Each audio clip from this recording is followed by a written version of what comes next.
अधिनियम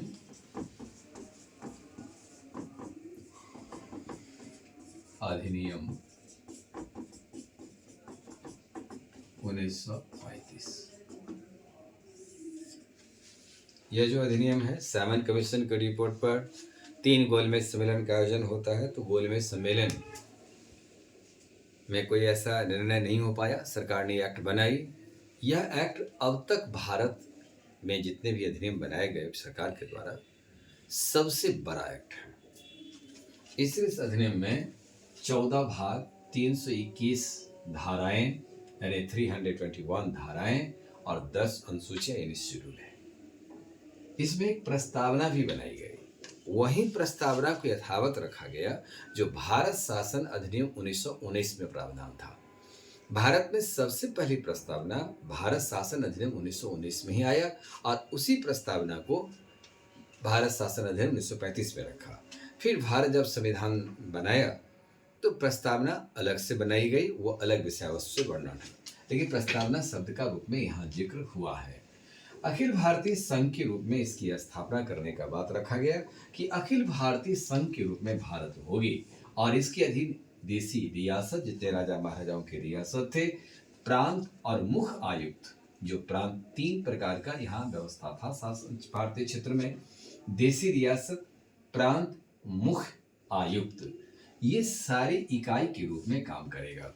वो संघीय व्यवस्था के रूप में आएगा। केंद्र में उसकी सरकार होगी, जो जैसे अभी भी भारत में है कि भारत में केंद्र में एक सरकार है जो मजबूत सरकार है और प्रांतीय व्यवस्था भी है, तो प्रांत शासन करता है। मुख्य आयुक्त व्यवस्था वर्तमान में ऐसा नहीं है, फिलहाल ऐसा प्रांत की व्यवस्था नहीं है।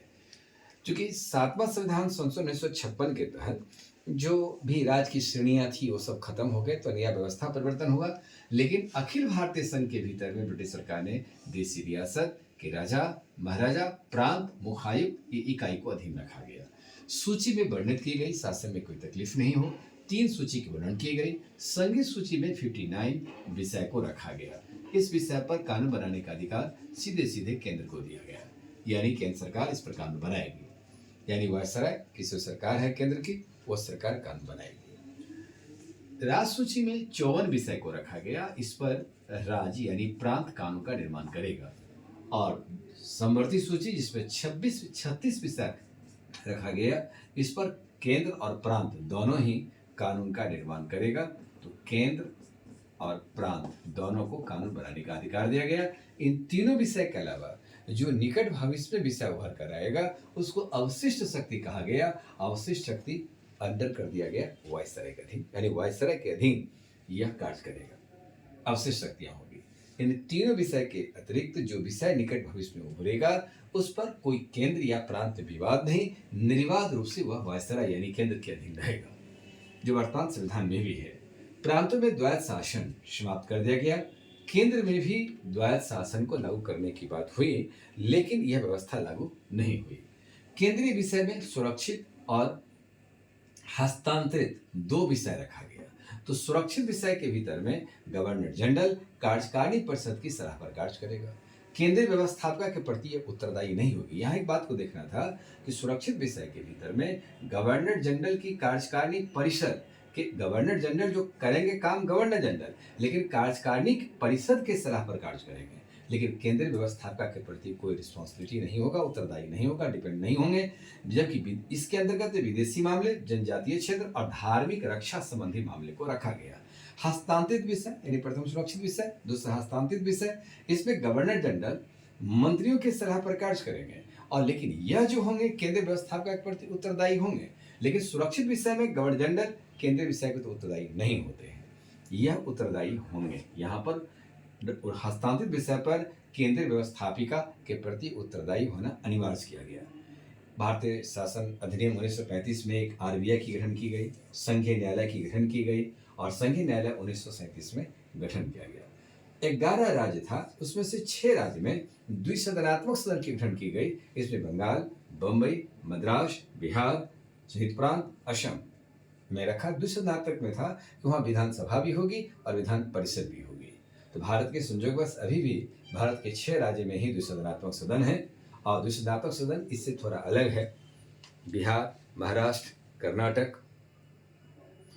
उत्तर प्रदेश, उसके बाद आंध्र प्रदेश, तेलंगाना। तो यह नया राज्य बन गया, लेकिन वहाँ 6 राज्य उस समय में भी था, आज वर्तमान में भी 6 राज्य है।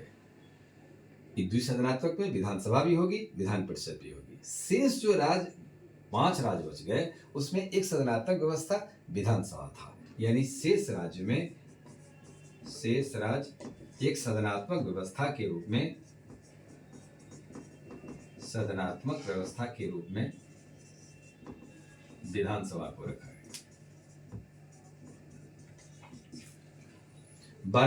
बरार अदन को बाहर कर दिया गया। बर्मा को 1937 में दरअसल अलग कर दी गई, तो अलग हो गया 1935 के एक्ट के तहत।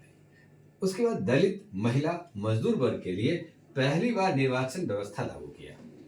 दलित, महिला, मजदूर वर्ग के लिए निर्वाचन व्यवस्था की गई और सांप्रदायिक प्रतिनिधित्व का विस्तार किया गया। मताधिकार का भी विस्तार किया गया। जो 1919 के एक्ट में देखे थे संपत्ति का निर्धारण था, उसमें इसकी विस्तार हुई और इसमें पब्लिक सर्विस कमीशन जो भारतीय शासन अधिनियम 1919 में था, उसको सरकार ने प्रावधान तो कर दिया भारत शासन अधिनियम में 1919 में, लेकिन लागू नहीं किया। तो 24 में लॉ कमीशन की सिफारिश पर 26 में गठन किया गया। 35 में इसको अधिकार किया गया। लोक सेवा आयोग जो था, वह लोक सेवा आयोग अब भारत में 3 प्रकार का काम किया।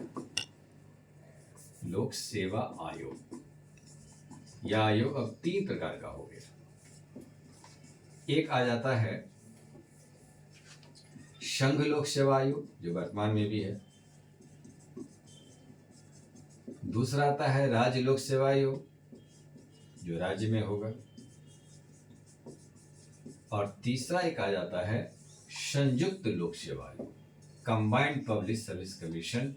तो संयुक्त लोक सेवा आयोग आ गया। भारत में पब्लिक सर्विस कमीशन इसी प्रकार से 3 वर्तमान में भी है। 312 के तहत यह राज्यसभा को गठन करने का वर्तमान में दिया गया है। यहाँ इस अधिनियम में 3 लोक सेवा आयोग प्रकार के लोक सेवा आयोग गठन की गई। संघ लोक सेवा आयोग, राज्य लोक सेवा आयोग, संयुक्त लोक सेवा आयोग, कंबाइंड लोक सेवा आयोग। इस तरह में 2 प्रांत नया गठन हुआ। उड़ीसा और सिंध को नया प्रांत बनाया गया। इस प्रकार से यह भारत शासन अधिनियम एक विस्तृत व्यवस्था के साथ लागू हुआ। भारतीय संविधान में 200 से अधिक अनुच्छेद भारतीय संविधान सभा ने इसमें से लाया है, इसलिए सबसे अधिक प्रभाव भारतीय संविधान पर यह पड़ा है। वर्तमान में यह अधिनियम तो समाप्त होगी, चूंकि इसको निरसन कर दी गई संविधान सभा के द्वारा। लेकिन जब तक भारत का संविधान नहीं बनता है, तब तक भारत शासन अधिनियम 1935 के तहत ही भारत में शासन होता रहा। ये अधिनियम 35